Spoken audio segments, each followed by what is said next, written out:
Welcome to a world where fresh starts turn into unsettling mysteries. In today's video, we dive into two spine-chilling stories of seemingly normal houses that hide darker secrets. From unexplained disturbances to eerie encounters, these tales will make you question the safety of your own home. Stick around as we uncover the strange events that unfolded behind closed doors. Before we dive in, don't forget to hit that like button, subscribe to join our creepy family, and share this video with your friends. Your support helps the channel grow, and we can't do it without you. Now, let's get into the mystery.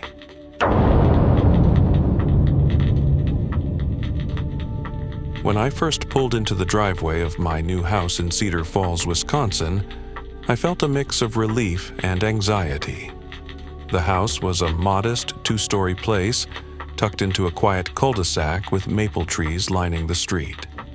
It was the kind of neighborhood where people waved at you even if they didn't know your name yet. After the chaos of my divorce, it felt like exactly the kind of place I needed to start over. Clean slate, right? The job had come first. A small but promising tech company offered me a position in their IT department. And after months of drowning in lawyers and paperwork, the idea of starting fresh somewhere far from my old life was irresistible. Cedar Falls wasn't exactly a bustling metropolis, but that was part of its charm. The cost of living was low, the air was clean, and my commute to work was only 15 minutes. No traffic jams, just a straight shot down Elm Street to the office park on the edge of town. The house itself was nothing fancy, but it had character, or at least that's what the realtor had said. Hardwood floors, an attic I hadn't yet explored, and a kitchen that looked like it hadn't been updated since the early 90s. It came fully furnished, which was a godsend because I didn't have the energy or the budget to deal with buying new stuff. I'd spent the first few nights unpacking and getting used to the creaks and groans of the place. It was old, but it had good bones, as they say. My new routine was simple. I'd wake up at 6:30, brew a cup of coffee, and sit on the porch for a few minutes, watching the morning light filter through the trees. By 7:30, I'd be out the door and on my way to work. My evenings were quiet. I'd cook something simple, maybe watch a movie, and try to avoid thinking too much about the past. It wasn't exciting, but it was peaceful. At least, it was at first. The first odd thing I noticed was the remote control. It was a stupid, trivial thing. I always left it on the coffee table, but one evening it wasn't there.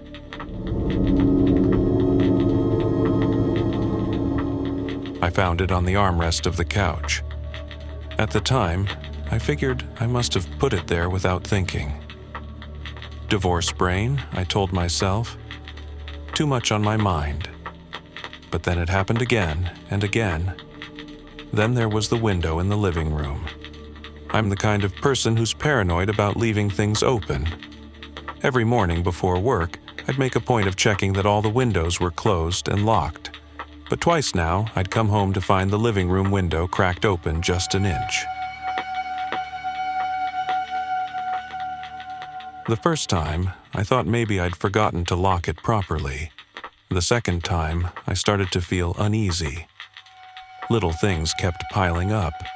A chair in the kitchen that wasn't pushed in all the way.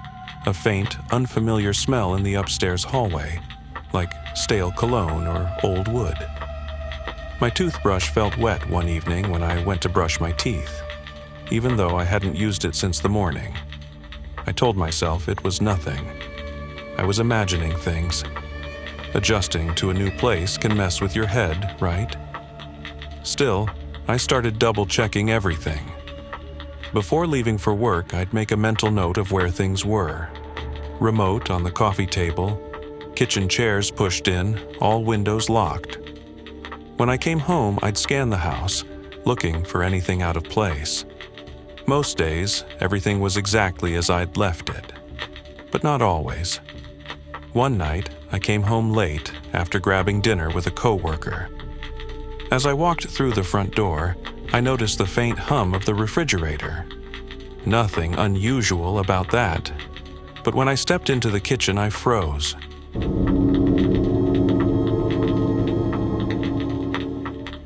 The fridge door was slightly ajar, and a carton of milk was sitting on the counter. I hadn't touched the milk in days. My first thought was that I'd been robbed, but nothing else was missing or disturbed. My laptop was still on the desk in the living room. I stood there for a long moment staring at the milk. My pulse was racing, but I tried to calm myself down. Maybe I'd left it out in the morning without realizing it. Maybe the door hadn't sealed properly. I put the milk back, closed the fridge, and went about my evening, but I couldn't shake the feeling that something was off.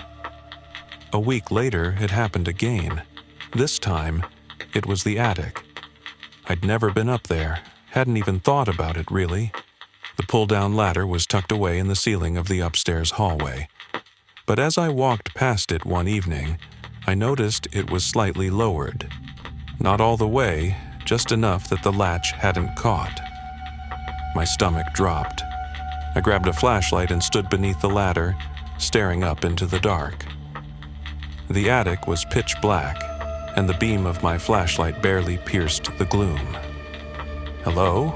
I called out, my voice trembling slightly. No answer. I told myself I was being ridiculous, that there was no way anyone could be up there. Still, I climbed the ladder slowly, the steps creaking under my weight. The attic was empty, just a dusty space with a few old boxes left behind by the previous owner. But as I stood there, shining my flashlight around, I couldn't shake the feeling that I wasn't alone. That night, I barely slept. Every creak of the house made my heart race. I started locking my bedroom door before going to bed, something I'd never done before. I told myself it was just paranoia, that I was adjusting to a new place. But deep down, I couldn't shake the feeling that something wasn't right. Something I couldn't explain. The house didn't feel like mine anymore. It felt like I was sharing it with someone, or something I couldn't see. Unease. It started with the smell. That faint, stale cologne scent in the upstairs hallway had grown stronger, almost sour. I'd catch it at odd times, right before bed, when I'd walk past the staircase, or even while brushing my teeth. I told myself it must have been something left behind by the previous owner, but deep down, I knew better. It was a presence, a wrongness I couldn't shake. One evening, after a particularly long day at work, I walked into the kitchen to find a pot on the stove. At first, I thought I'd forgotten to put it away after washing dishes, but as I stepped closer, my stomach turned.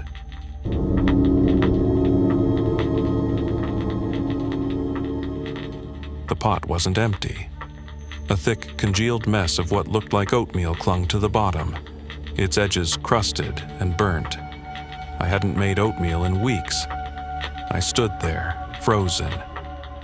The house was silent except for the hum of the fridge and the distant creak of the floorboard settling.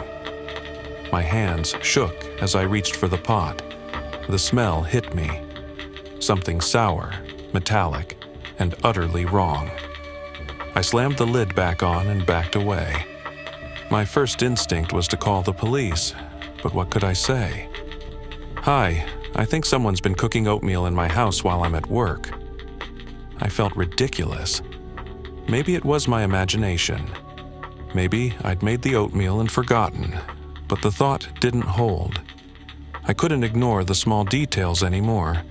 The window, the remote, the toothbrush, and now this. Someone had been here.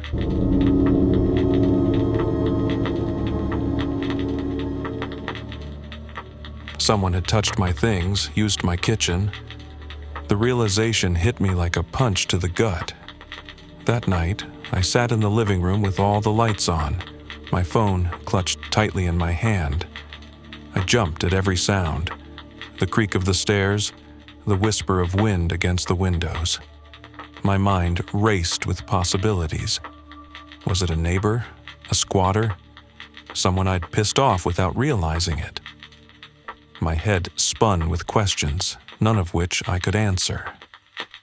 Around midnight, I made up my mind. I wasn't going to sit there and wait for whatever, or whoever, it was to show itself. I needed proof. I needed to know I wasn't losing my mind. The next day, I left work early and went straight to the hardware store. I bought a set of security cameras, nothing fancy, just enough to cover the main rooms of the house and the front and back doors. Installing them was easier than I expected. By evening, I had one in the living room, one in the kitchen, and another in the upstairs hallway. I set them to send alerts to my phone if they detected any movement. As I finished the last installation, I felt a strange mix of relief and dread. If someone was sneaking into my house, I'd catch them. But what would I do then? The thought made my skin crawl. That night, I sat in bed with my laptop open, watching the live feeds from the cameras. The house was quiet, just the occasional flicker of the curtains as the air vents kicked on. I stared at the screen until my eyes burned, waiting for something, anything, to happen. But the hours dragged on and nothing did. Eventually, exhaustion won out, and I drifted into a restless sleep, the faint glow of the laptop casting eerie shadows across the room. The first alert came 2 days later, just after I'd arrived at work. My phone buzzed in my pocket, and when I glanced at the screen, I saw the notification, "Motion detected in the living room."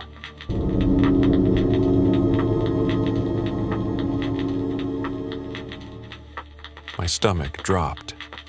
I locked myself in an empty conference room and opened the app, my hands trembling as I navigated to the live feed. There he was, a man, mid-40s maybe, with a scruffy beard and a faded green jacket, walking through my living room as if he owned the place. He moved with a strange confidence, heading straight for the kitchen without hesitation. My mind raced. Who was he? How had he gotten in? Why was he there? I called the police immediately. I gave the footage to the police, hoping it would help them identify him. Days passed, and though I tried to maintain some semblance of normalcy, I couldn't shake the feeling that I was being watched. Every creak of the house made my skin crawl. Every shadow seemed to move in the corner of my eye. Then the phone call came. "We've identified the man in your footage," the officer said. "He's been living in your house." I felt like the ground had been ripped out from under me. Living in my house? What did that even mean? The officer explained that the man had been a squatter, sneaking into the house every day after I left for work and leaving before I returned. Apparently, he'd been doing this for years, even before I bought the house. The previous owner had reported strange occurrences as well, but had chosen to sell the house rather than confront the issue. "Why didn't he just stay at night?" I asked, my voice shaking. "We believe he was avoiding confrontation," the officer replied. "He didn't want to be discovered. It seems he's been using the house as a kind of daytime shelter." I couldn't process it. The idea that someone had been living in my space, touching my belongings, walking through my rooms, it was too much. The police assured me that they'd caught him and that he wouldn't be returning, but their words felt hollow. The damage was already done. My house didn't feel like home anymore. In the end, I decided to sell the house. Just like the previous owner, I couldn't bring myself to stay there, to face the memories of what had happened. If there's one thing I've learned, it's this: every home has its secrets, and sometimes those secrets are living right under your nose.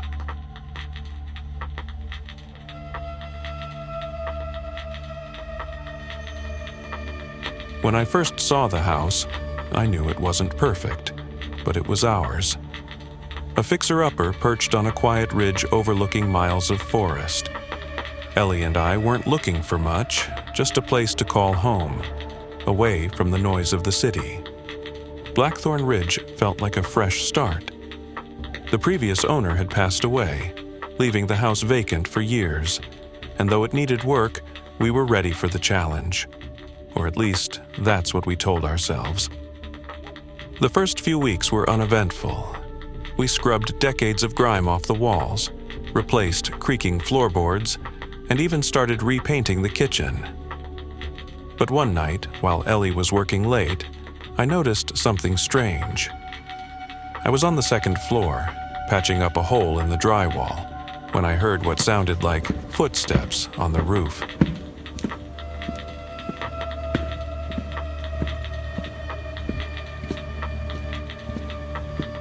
Not the scurry of an animal, but slow, deliberate steps, like someone pacing. I froze, the putty knife still in my hand, and strained to listen. The steps stopped, and for a moment the only sound was my own breathing. I leaned out the window, expecting to see some loose shingles, or maybe a tree branch swaying against the house, but the roof was empty. Still, I couldn't shake the feeling that I wasn't alone. The next day, Ellie mentioned something odd. She'd come home to find the bedroom windows wide open, even though we hadn't touched them since moving in. I chalked it up to a draft or the old window frames shifting, but Ellie wasn't convinced. "It's not just that," she said. "I keep hearing things, like whispers, but faint. I thought it was the wind at first, but it's not." I laughed it off, trying to keep things light. "Maybe the house is haunted," I teased, though deep down, I couldn't ignore the unease that had settled in my chest since that first night. The real turning point came 2 weeks later. It was late, and Ellie had already gone to bed. I was downstairs in the living room, finishing up some work, when the light started flickering. I looked up, annoyed, thinking it was just the old wiring acting up again. But then I noticed something that made my skin crawl. The ceiling fan above me was spinning slowly, even though it was turned off. I reached for my phone to take a video, but before I could hit record, the fan stopped dead. The room was still for a moment, and then I heard it. A faint scraping noise, like nails dragging across wood. It was coming from upstairs. "Ellie?" I called out, my voice trembling. No response. I grabbed a flashlight and made my way to the staircase. The sound grew louder as I climbed. A rhythmic scraping that seemed to echo through the empty halls. When I reached the top, I followed the noise to the spare bedroom we hadn't touched yet. The door was ajar, and as I pushed it open, the flashlight beam swept across the room. The walls were covered in deep gouges, as though something, or someone, had been clawing at them. In the center of the room was an old rocking chair, one we hadn't brought with us. It was swaying gently, back and forth, even though there was no breeze. I stepped closer, heart pounding, and that's when I saw it. Scratched into the wood of the chair, in jagged letters, was a single word: leave. After finding the chair, I convinced Ellie to leave the house for a couple of nights. We stayed at a cheap motel in town, hoping to shake the unease that had settled over us, but Ellie couldn't stay away for long. "It's just an old house," she said, trying to sound braver than she felt. "We've put too much into this to walk away now." So, 2 days later, we returned. The rocking chair was gone when we checked the spare bedroom. At first, I thought Ellie had moved it, but the way she looked at me when I asked told me she was just as confused as I was. "It was right here," I insisted, pointing to the gouged floorboards. "You saw it too." Ellie shook her head.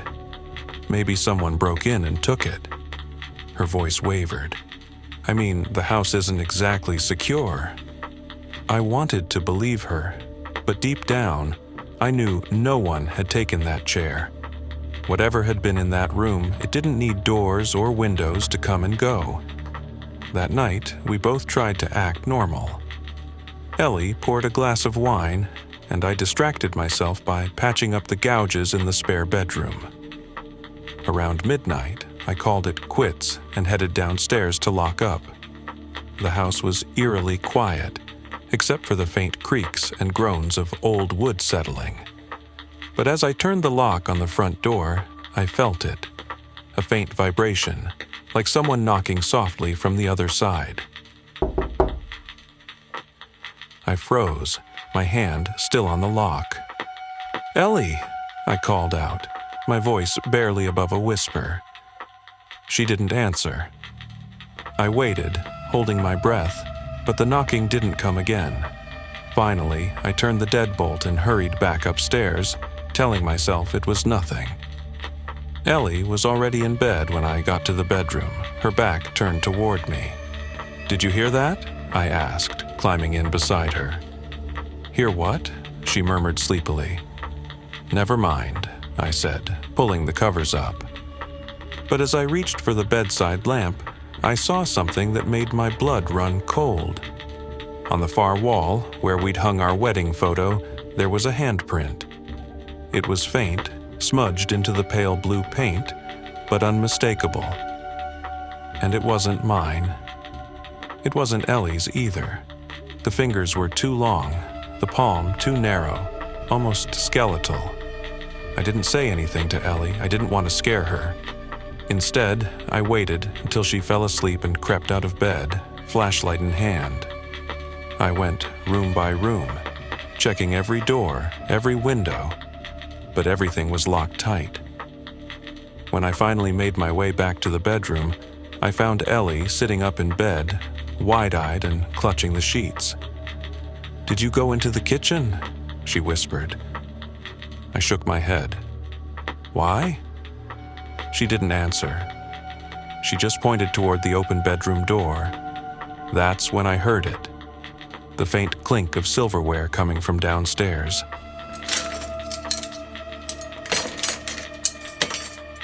Followed by the sound of a chair scraping across the floor.